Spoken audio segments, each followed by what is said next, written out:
You're listening to a podcast for sinners and sufferers, having conversations about theology, faith, and culture for weary souls in need of grace. My name is Cody. And my name is Kyle. The topic today is not an intro topic. We're going to talk about this the whole time. Typically, we start off with a funny story, a chill topic. An icebreaker. An icebreaker of sorts. Yeah. This is kind of almost a bonus episode outside of the typical series that we're doing on the 1689 because it's very relevant right now. And we think it's important to talk about. There was a documentary. What was it called? Hillsong, a Megachurch Exposed. That's what it is. Oh. So a new documentary was released on Discovery Plus, which is another streaming service that you have to subscribe to, or you can get the free trial. Yeah. And then cancel it. A pro tip. But yeah, Discovery Plus. I don't even know what else is on it. I didn't really look. But they just released this new documentary on Hillsong Church, which is, I mean, if you're on this video, you probably know who Hillsong Church is. They're a huge megachurch. I don't know how many churches around the world. They started in Australia, really gained popularity with Hillsong worship music, which then branched out into Hillsong United, Hillsong Young and Free, probably Hillsong Super 60s or something. Like, I don't know.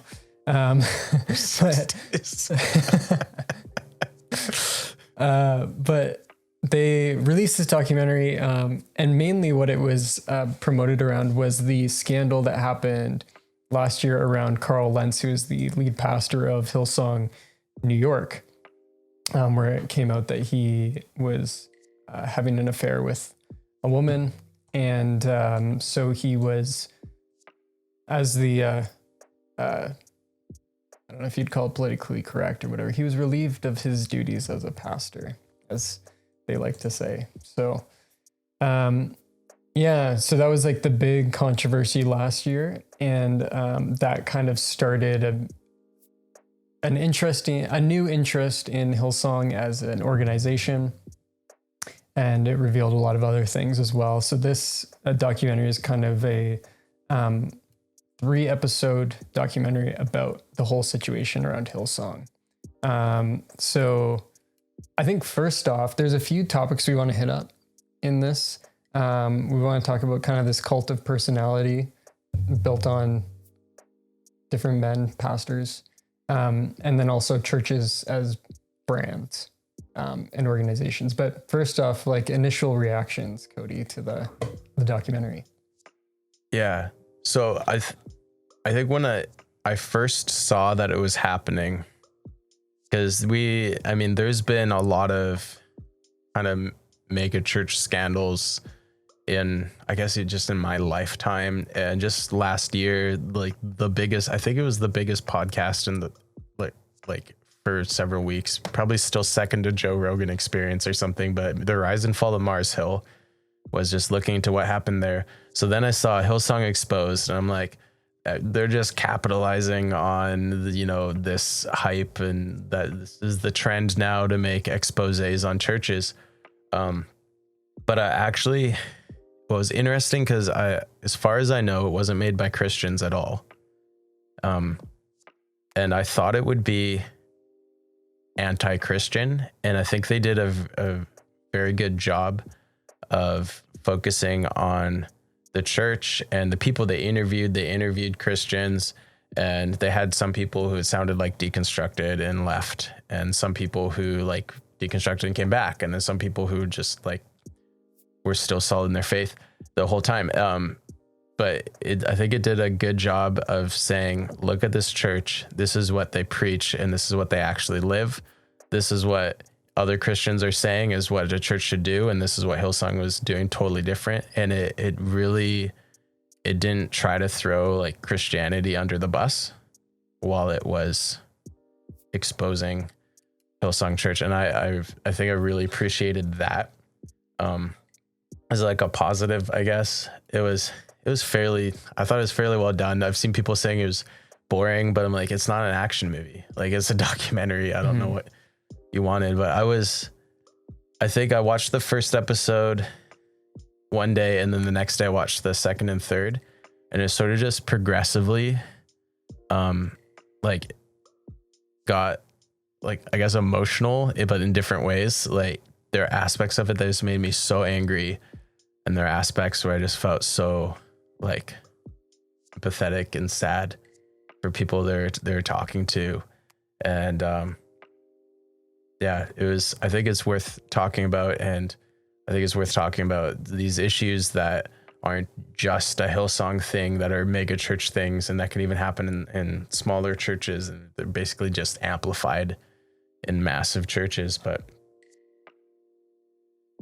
yeah, I think that's where we want to bring the conversation. We're going to bring up different examples from the documentary, but we really want to talk about it in light of this whole idea of megachurch, and specifically what I said before, like churches as brands and a cult of personality. So let's start it off with kind of the pastor as a cult leader. You know, we're I think what we need to make clear is we're not obviously we're not calling churches cults, and we're not even saying Hillsong is a cult in the normal definition of a cult or whatever. But this is something that it actually brought up in the documentary, is this kind of idea that it's like almost a little culty with certain aspects of it. But the big thing that I think stuck out to both of us is this idea of the leadership and the pastor as this like symbol of this church, and like we all look up to him. And then it turns into like unchecked leadership. Yeah, I think, well, Hillsong is interesting because within the same global church, they've sort of had several of these personalities. But like we saw the same thing with, Driscoll at Mars Hill, and was it James McDonald was the Harvest Bible Chapel thing. You see churches, and there's existing ones, but where you see churches where it's really built around one person and their charisma and their personality and their look. And it's, the big danger is that they become like untouchables. And I think that's where when we talk about cult personality, that's what's culty about it is you'll see, and we see it even like with people that we don't think are theologically bad. Like, we're not just talking about theology here. Like, we see it like people, like there's been MacArthur stuff in the news, and people are like, oh, John MacArthur, he's so bad. And other people are like, no, I'm not even going to read this article exposing him because I just know he's perfect. And then you have that with Furtick, and people like Stephen Furtick is absolutely perfect. And we saw that with Carl Lentz in Hillsong New York. You end up with people who become so focused on one central person rather than on what the purpose of church is, like the fact that it's even a church. And I thought that was interesting with in the documentary, they're talking about Hillsong New York, and they interviewed some young adults, and they're like, yeah, it was like just a cool place for young adults to hang out. Like, it wasn't about going to church. It wasn't about their faith. They're like, yeah, we all go here. The music is cool. This really attractive guy gets on stage and speaks, and he's funny and entertaining, and he cries or pretends to cry, I don't know, sometimes, and that makes us feel emotional, and we have a good time. And it's really easy to lose sight of what on earth you're even doing when there's just like some big shiny pretty boy on stage. Yeah, I think one of the most striking things in the documentary for me, I shouldn't say that there's so many things that like struck me, but like one of the things that kept coming back to me is they have a lot of drone shots of like Hillsong in Australia and their kind of main church building, and different branding stuff of Hillsong. And literally on their building, it says, Jesus, hope for humanity. Mm-hmm. But then everything we saw in the documentary was about like, it's like, why did you go to Hillsong New York? Oh, it was like a sweet place to go. And Carl, he was such a great person. And I really related to him, and he was cool, great speaker, all that stuff. And what you see revealed throughout the documentary is a lot of the issues surrounding Hillsong is that they're trying to build this, it's about Hillsong. It's about Hillsong expanding across the world. It's about their music getting all over the place. And specifically what ends up happening, especially in, with New York, and they kind of talked about this a little bit, but like it became the Carl show and it was all about him, for people going there and stuff. And then, there was one guy, I don't remember who said it or anything, but they were like, when Brian Houston, who's the guy who founded Hillsong Church, when Brian Houston found Carl, it was like a huge thing because, it's this guy you can send to America to go almost infiltrate America for Hillsong. And, it's one of those things where we really tend to build, our church experiences around these people. And it's like, a lot of times, like, why do you go to that church, that megachurch or whatever? Like, oh, the pastor, he's so great. Like, he's so funny. I love how his story is. And he's just a great dynamic speaker. Like, that's what we always hear, right? I love my pastor. He's a great dynamic speaker. And we've talked about it on the podcast before, but, the qualifications of a pastor is not being a great dynamic speaker. It says he needs to be able to teach. That's one of the qualifications as far as skill goes, but the rest is all character. And what we see here is it's just a huge failing. And with all the other churches as well that have seen, kind of big name pastors fall, is that it was a character issue. It ends up being a character issue. It's crazy to me. And it shines the light on this, that like mankind is sinful and not even pastors are exempt from this. And it gets even harder, I think, when they have a spotlight put on them and kind of this is our pastor of this church of 5,000. And I'm just thinking about it, right? And you have Carl Lentz. Now you have Brian Houston in the past week or so, has resigned because of some really bad things. And then you have Bruxy Cavey in Canada, just resigned. It's annoying to me to say resigned. That's just the language that is used. Yeah. But all these churches, this is a side note, all these churches are like, pastor whatever has given in his resignation and we have accepted it. And I'm like, I don't know, maybe that's like legal terms or whatever, you need their resignation or whatever. But like in some of these cases, it's like, you did not fire him with cause or something. Like, we've accepted his resignation. It's like, these guys have had moral failings, or, abuse stuff, and everything. There's so much damage control, which, I mean, it plays in the church's brand, which we'll talk about a bit later, but you read these statements and they're like, so-and-so, they resigned and we accepted it. They felt like, or like, what was Lentz's statement? He's like, I wasn't, reaching out. I wasn't feeding my soul. Like that just ticks me off so much. But then they're like, he was serving the Lord faithfully. It's like, no, he wasn't. He was having an affair. That's not serving the Lord faithfully. But yeah, like the pastors are sinners. And we've said this over and over and over again. That's why our podcast is called Sinners and Sufferers, because that's us. We are sinners and sufferers, and we want to have conversations with other sinners and sufferers. Pastors are sinners too. And when you build something, you build an organization, you build everything, you build your life and your hope on a sinner, you're setting yourself up to be disappointed. And to put a sinful person in a position where they're untouchable, where they're, where you're going to them for hope, you're going to them for teaching, you're going to them for joy and all these things, that's literally idolatry. You're putting a sinful person in the place of Jesus.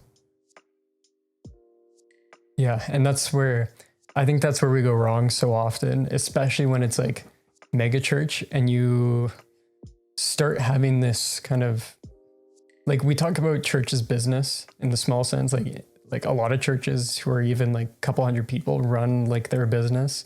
Hillsong, I found out in the documentary, literally is registered as a business. Like 44 businesses like within the church. A bunch of businesses, LLCs. And so when something like this happens and, there's a moral failing or whatever it is, the church needs to do this kind of damage control. And they're like, yeah, this, they've resigned, but hey, great. I want to read this because I think it's important. I shared this with you after the documentary as well.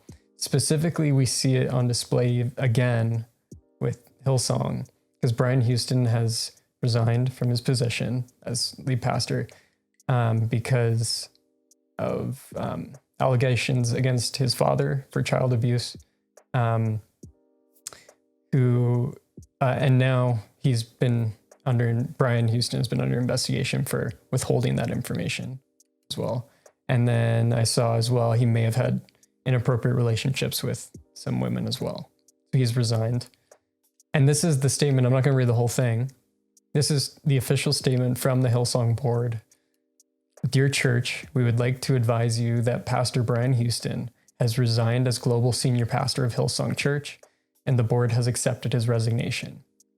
We understand there will be much emotion at this news, and we all share these feelings, irrespective of circumstances around this. We can all agree that Brian and Bobby, his wife, have served God faithfully over many decades, and that their ministry has resulted in millions of people across the world being impacted by the power, grace, and love of Jesus Christ. And it goes on to just kind of praise their work at Hillsong Church.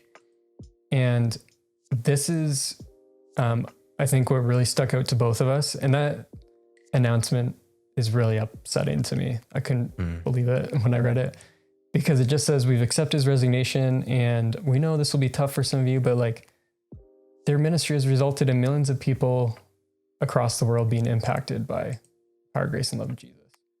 And it's this whole thing of, which we saw in the documentary brought up a lot, is people were being told like, basically you don't want to be responsible for turning people from the church so that they go to hell. Yeah. And a statement like this speaks volumes because they don't say why he has stepped down or anything like that. It's just he's resigned, and didn't him and his wife do so many great things for the gospel and for our church over the years? There's a couple things in that statement that I really want to hammer on for a bit, but you mentioned, and it was in the documentary, they say, I think it was Frank Houston or someone had said it in regard to a child he'd been abusing, where like, you don't want to be responsible for turning people away from the church. And I remember Ravi Zacharias, when all that stuff came to light, and I mean, that's close to home. Like he was part of like Christian Missionary Alliance. I'm in a Christian Missionary Alliance church right now. Like that's, so that's crazy stuff too. But this idea, like you don't want to hurt the church, or like, who do these guys think they are? Like, did they think they're anything more than just dust? Like, did they really think that God needs, like I said, pretty boys, which is funny. That's just me going unfiltered, but these losers to bring people to himself, like, who do they think you are? Like God could use anyone. He makes that very clear in scripture. He uses little shepherds and cowards and like fools. And that's my hope. But like, who do these people think they are, that they're like, oh, if I'm defamed, people will go to hell? It's like, no, that's ridiculous. That is such bad theology. It's just not even Christianity anymore. Like, yeah. And it's protecting the church as an organization and as a symbol at all costs. And it's not just Hillsong Church. So many churches, even on like smaller scales, local churches, is like, well, if you bring up this issue that you have with the church or with the pastor or whatever, then, that could look really bad on us as a church. And I don't know if do you really want to do that? Like, do you want to make the name of the church? Because then there won't be this gospel witness in the community. And it's this like weird manipulation that's like, I've gotten to the point in my life where, maybe before I would have been like, yeah, maybe this isn't so much of a big deal or whatever. But I'm just like, I don't care. Like, yeah, if if something needs to be called out for the sake of the gospel, or especially in cases like this, if there's stuff going on, you need to call it out. And like the one of the good things to see, it's weird to say that, but like good things to see in the documentary, they had people who were very involved in the church and who tried to bring it up to the church, and they were just getting like sidelined and everything.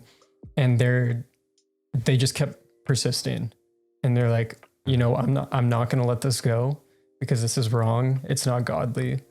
And they kept going for it. And, I applaud them for that, for sure. And this is what we need to be aware of as churches and as, any church leaders as well, is you're not more important than the church. Like that's the sad thing about Hillsong's sign saying like Jesus hope for humanity. Like on the outside, that's what it looks like. And that's what all of our churches should be saying, is that Jesus is the only hope and he's the one. But often we get in the way because of our own egos or our own sin or whatever it is. Yeah. Yeah, I feel that the I don't care. And maybe it's just from like people who've heard our stories, what we've been through like the last couple years, like it's sort of something I got teased for when I was a pastor is someone would say something and they'd be like, I don't know, Cody, is that biblical? And I'm like, being made fun of for being the person who wants everything to be rooted in scripture is something I'm okay with. But there's, I've had it like firsthand where I'm like, hey, someone in leadership did this, or like this thing's happening in the church, and people are like, shh, don't, you're being divisive. And I'm like, well, there's a scene with Ben, the Preachers and Sneakers guy. I don't remember his last name, but I don't know. He's Ben. He seems like a chill dude. I think he'd be okay with that. But he's talking about, he's like, people are going to hell. I don't remember his exact phrasing, but this was basically the gist of it. Like, people are going to hell, and we have a message of hope that we believe can save people, and we're worried about appearances. Like, what is the priority here?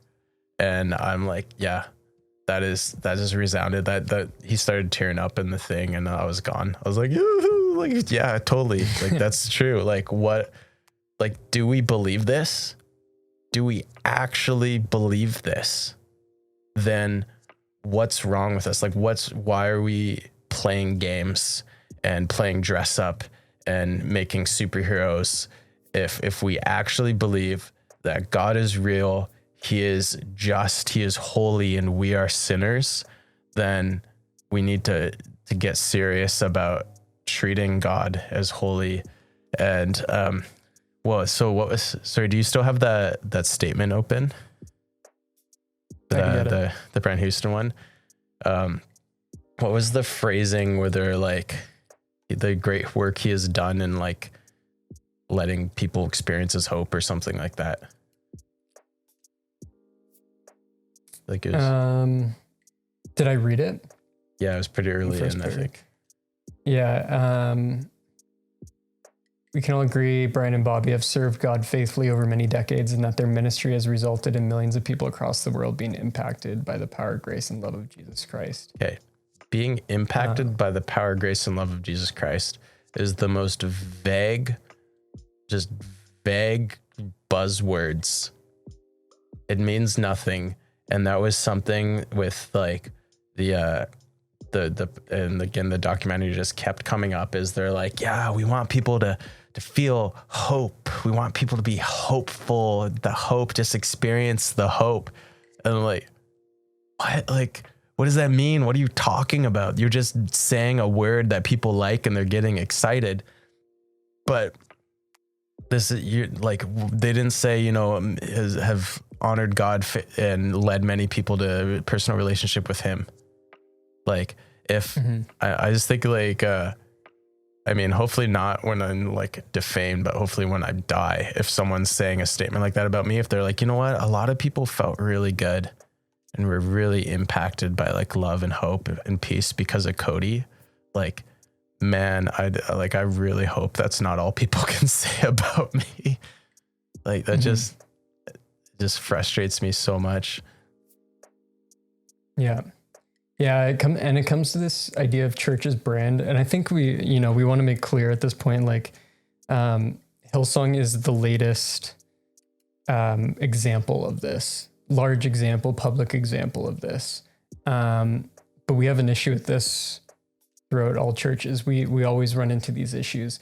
And the reason we want to talk about this stuff is not to like, we don't want to do a 40-minute session ripping on Hillsong and all these different guys and stuff, but to learn from what's happening and what we're seeing on very clear display as well.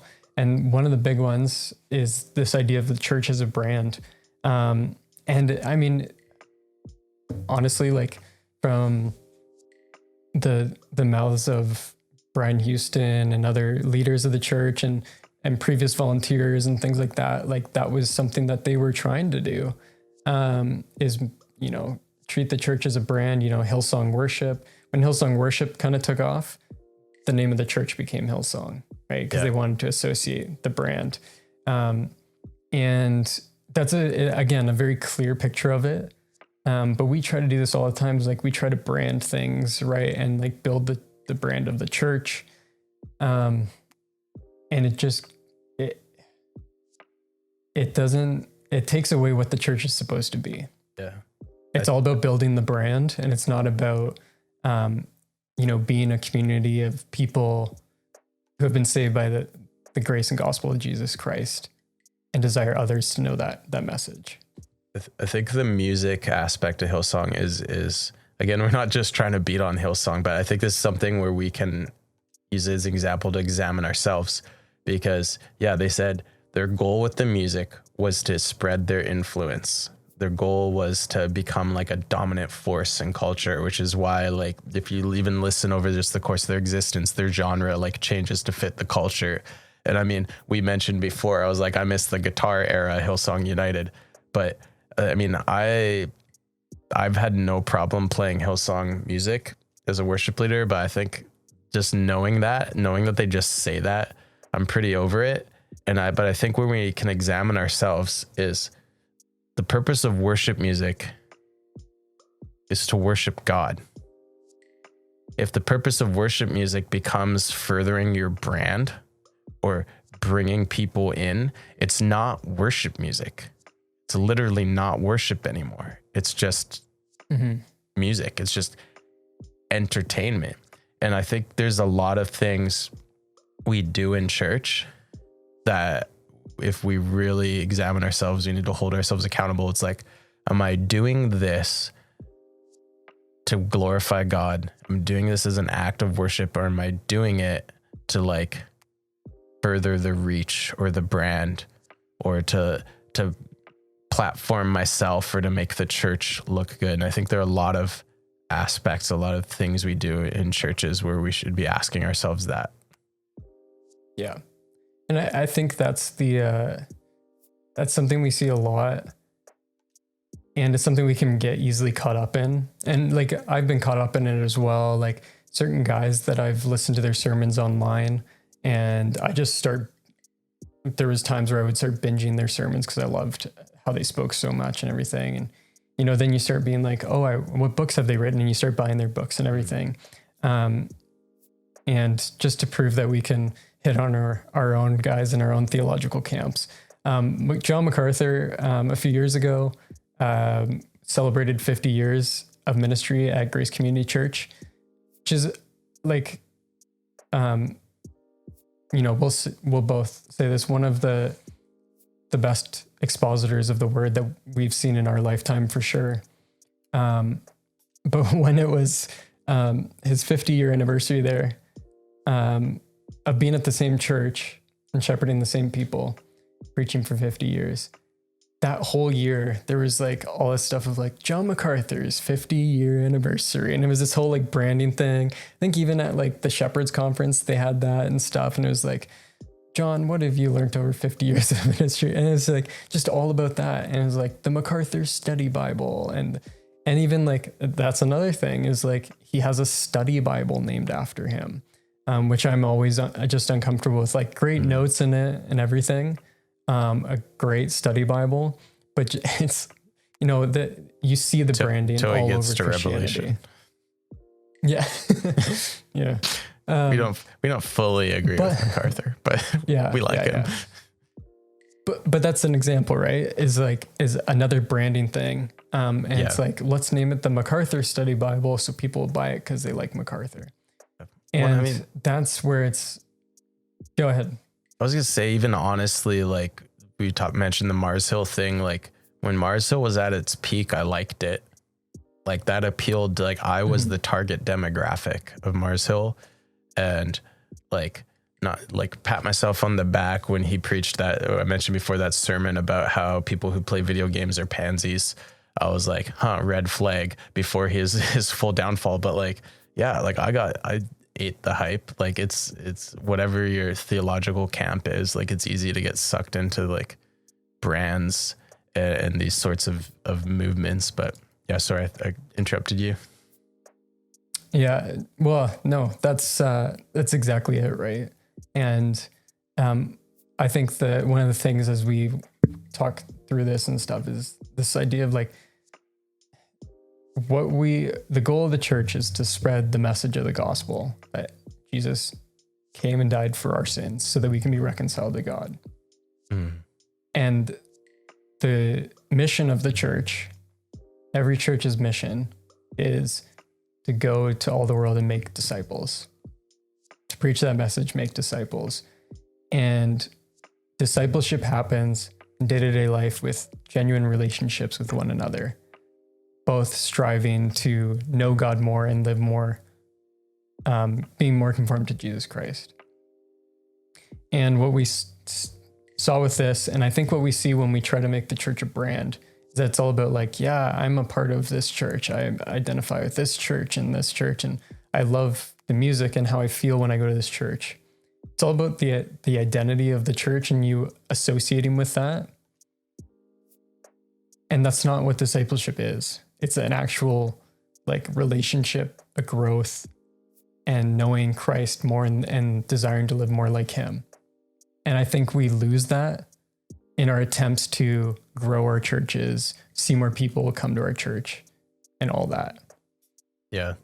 That's something even that's been really on my mind recently, and that I've talked to, because at my church is small. I have access to the lead pastor and the elders, and I just get coffee with them. And was telling them, I feel like our church is really good at speaking at people without getting to know them. And that's something they've said, actually, we agree. And that's been like a huge point we're working on, is so much of these, like, because brands are really good at communicating a message. Like I've done branding as part of a job before. I'm potentially getting another contract soon to rebrand like a nonprofit.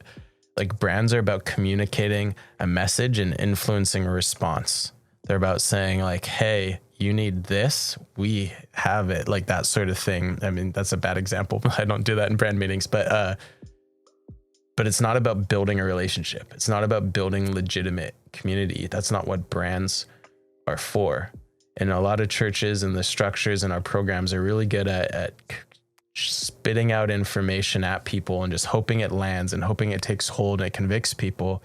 But discipleship, to really be challenged, for iron to sharpen iron, for these things to happen, you need to know people. You need to be in situations with vulnerability where, you know, you show your true stripes, where your sinfulness actually comes out, so that people can go, hey brother, that's not great. Let's work on that. Let's talk about it. Let's pray about it. Let's get into God's word. That's not happening if you can like slip in the back row in the dark. And if it's just an event, that doesn't happen from brands.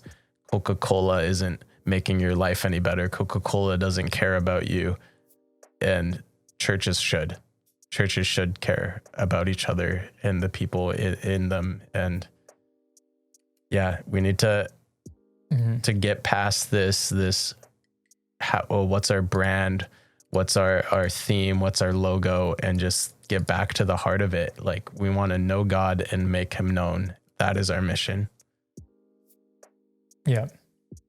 Yeah. And that's where we can often we get in these situations where someone, and it doesn't have to be a huge scandal. It's just like someone disagrees with us.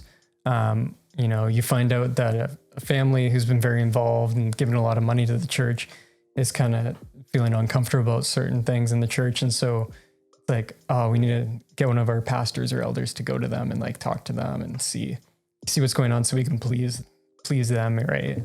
And there's talk, we get so much talk about like, we need to meet our budget as a church, and then people start becoming like numbers and things like that. And that's where like, what the documentary was trying to show with Hillsong is a lot of it was like, let's sell records and let's get our name out there. Let's kind of infiltrate all these different countries and become a global organization and everything.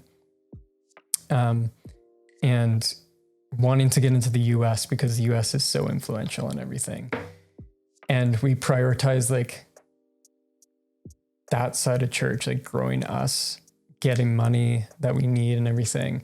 I've really appreciated at our church the past 2 weeks, I think, the one elder has gotten up and he's like, so I have the unfortunate assignment of talking to you about money. And, we're pretty new to the church. So I was like, oh, I wonder how they'll do this. Cause I'm always interested to see, how does the church talk about money?